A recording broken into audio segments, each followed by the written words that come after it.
So on this video, I want to talk about norms that apply specifically for how we engage in conversations within a meet. Just like a normal classroom, the goal is to make sure the conversations are school appropriate and centered on what we're working on right now. So first of all, you need to be signed in from a district account in order to log into class. And your profile picture or avatar or whatever you use for your student account should just either be the letter, or if you're going to replace that, it should be a school appropriate picture of you. All right.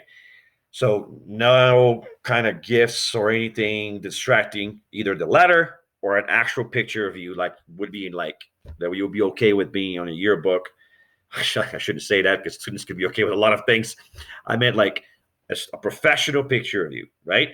Now, keep the video on at all times while you are in a meeting, unless you have some sort of exception that has been approved by school administrators or teachers.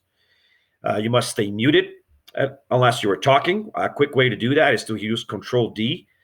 Control D will turn off the microphone fast, or you can click on the microphone itself to do that. So unless you are talking, you should actually stay muted. It's a good idea to use headphones, and that's strongly recommended during the sessions, both to help you hear better and also to avoid problems with echo during the meeting when you actually are talking.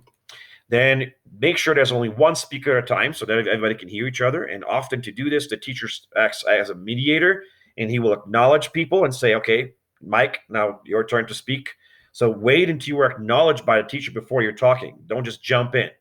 So to ask for the floor, you can raise your hand using a nod extension, right? So like the emoji extension that we have in there, or you can send a message on the chat asking to speak, or type a question or comment directly within the chat in order for the teacher to acknowledge you.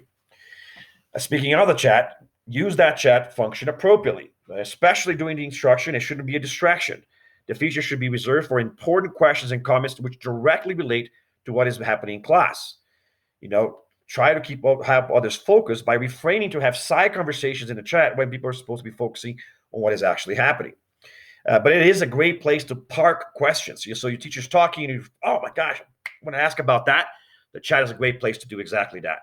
But do use proper language and grammar and stay on topic while engaging in these conversations. So it's basically academic conversation behavior within the remote learning environment. I'll see you in the next video. We're going to be talking about how that applies to the way you act